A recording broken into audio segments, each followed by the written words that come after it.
So in this video, I'm going to be analysing Dalot's role in the two opening goals in United's 4-3 win against Wolves, whilst also giving credit to Ten Hag's possession system, and in particular his use of Dalot as a versatile inverted fullback. But towards the end of the video, I'll also be analysing examples of Dalot's defending to dispel this myth that he's somehow a terrible defender. If you are signed up to my Patreon where you can get a 7-day free trial, you would have seen my off-the-cuff match report podcast, which I will be doing straight after every United game, where I said that despite Kobbie Mainoo being the match winner, it was actually Dalot and Hojlund who throughout the whole game were the two players I was most impressed with. And when I run through these examples, I think you'll agree, not just that Dalot was exceptional in this game, but he's potentially one of the best fullbacks in all of Europe, if he does continue to develop in this way. And this is the calibre of player that United need in order to challenge for the title again, as it certainly has been a long time since United have properly challenged. And if you like me like to reminisce on those days, head over to Jersey FIFA, they've got all the Manchester United retro jerseys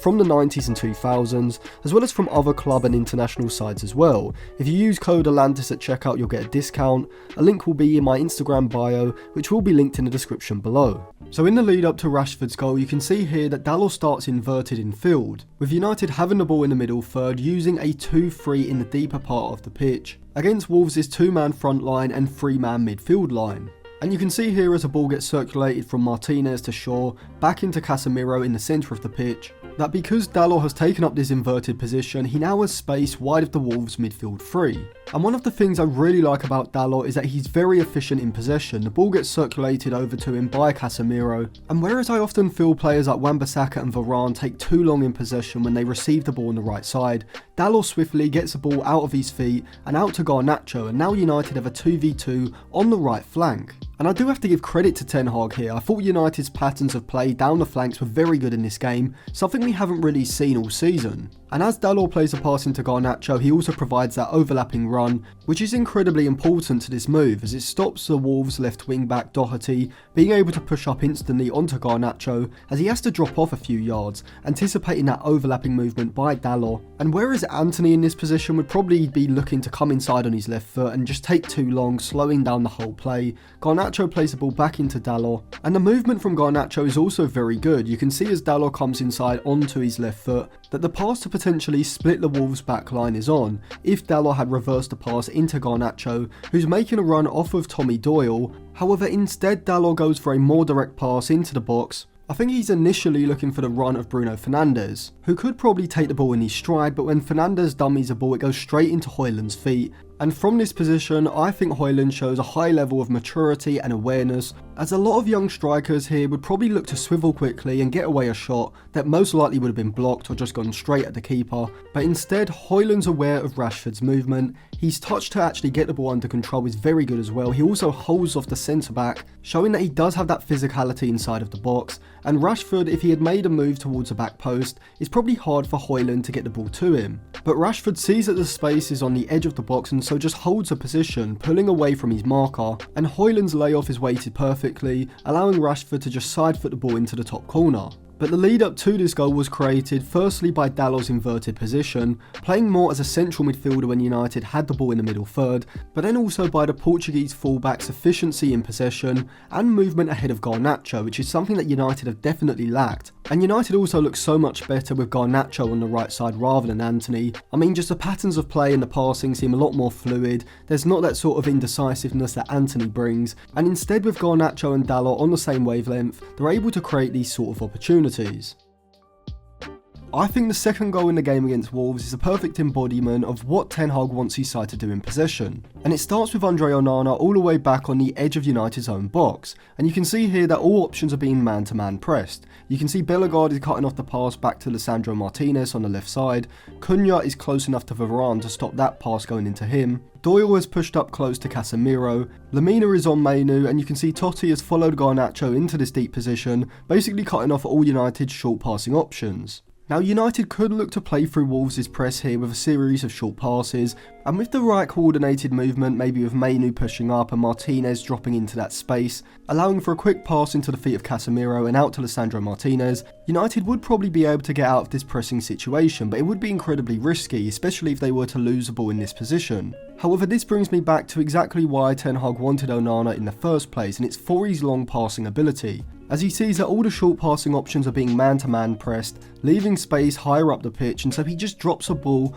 over Cunha and Doyle into Dalot's feet. If you have a goalkeeper like David De Gea in goal, he's probably not got a passing ability to pull off this pass into Dalot, and so likely it results in a long ball up the pitch, and United don't get to exploit the space in behind Wolves' fairly high man-to-man press in this situation. But from here, as Dalot controls the ball, I think this shows exactly why he's a superior fullback to Aaron Wan-Bissaka, as he controls it instantly. And Garnacho on the inside does exactly what he should do. He attacks the space in behind Doherty, which drags Totti into a deeper position and vacates that space on the inside of Doherty. But Dalot here does fantastically. He doesn't allow Doherty to telegraph his movement, controls the ball instantly, and then fluidly just drives into that space. And now he's taken Doherty out of the game. United have their front three on the shoulders of the last defenders. But Dalot doesn't stop here. He plays a pass into Garnacho at the exact right time, doesn't hold on to the ball for too long, and then attacks the space with an underlapping run, which in of itself could have allowed him to get in behind the Wolves back line, but it also vacates the space on the inside for Garnacho to carry the ball in field, and now you can see the switch of play to Marcus Rashford is on.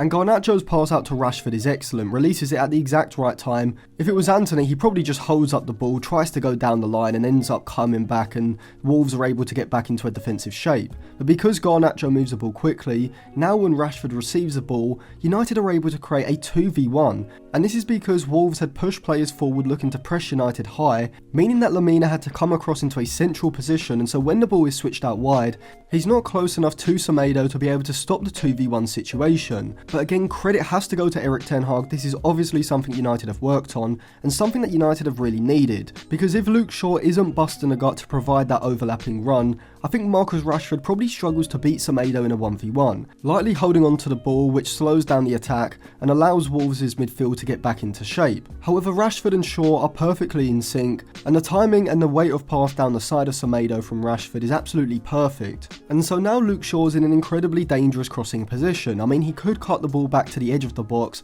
but you've got Kobe Mainoo and Bruno Fernandes arriving late. You've got Dalot who's backed up the play and he's in space at the back post, but Shaw goes for the right option, playing the first time low cross across the 6-yard box, and Hojlund, like any good poacher should, gets across Craig Dawson early, and so when the ball comes across, he's able to just knock the ball in with any part of his body into the back of the net, capping off what I would consider arguably United's best worked team goal of the season. And this all started with Andre Onana's passing ability to beat the press in the initial phase, and Dalot's ball control, but also his ball carrying ability, as well as the fact that he released the ball at the exact right time, provided that underlapping run. And I think this goal perfectly showcased the benefit of having Andre Onana in goal rather than say David De Gea, but also Dalot at right back rather than Wan-Bissaka, as there's just no way Wan-Bissaka is going to be able to control the ball and drive past Doherty in the way that Dalot did. And whilst Rashford, Shaw and obviously Hojlund deserve all the plaudits for this goal, as they did actually create it in the final third, I can't stress enough the significance of both Andre Onana and Dalot in United's half to actually progress the ball into that position in the first place.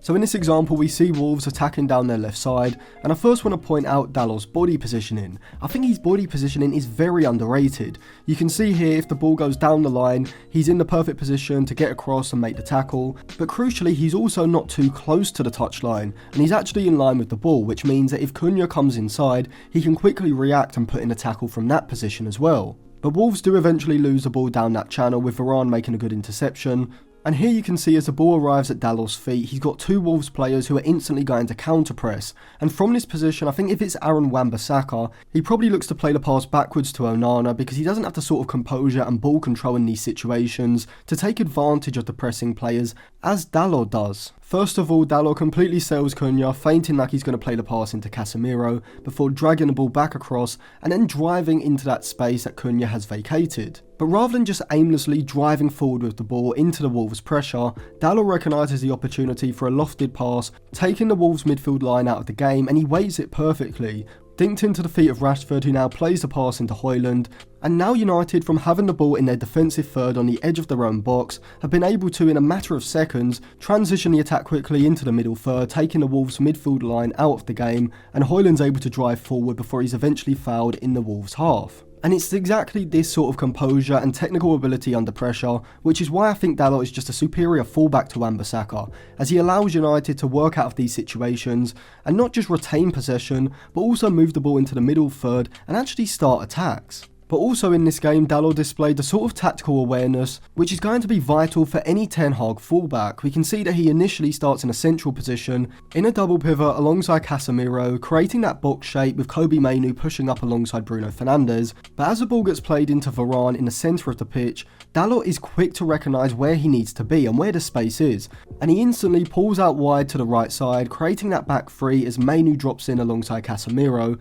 And because of Dalot's quick and efficient movement, Varane can now split the Wolves midfield and forward line, playing a pass between Cunha and Doyle, and now Dalot's able to drive the ball forward into the Wolves half. And this particular tactical play is also something that we can't really see from Wan-Bissaka, because whilst he could certainly form a back three in this situation, he's not got the technical ability to drift infield and play as a central midfielder as Dalot can. And so because of Dalot's tactical IQ, as well as his technical ability, he can play in 3 different areas of the pitch. He can move infield into a central position, he can pull wide and create a back three as he did in this example, but he can also push forward down the right side, providing those overlapping runs, but also the quality in the final third from crossing positions and threading accurate passes into the box as he did for Rashford's goal, which we don't really see from Wan-Bissaka because of his limited technical ability. But the main objection and criticism that people have of Dalot is that he's not very good defensively, which I think is just a complete myth. I think people say this because they want to try and find a way for Wan-Bissaka to be a superior fullback,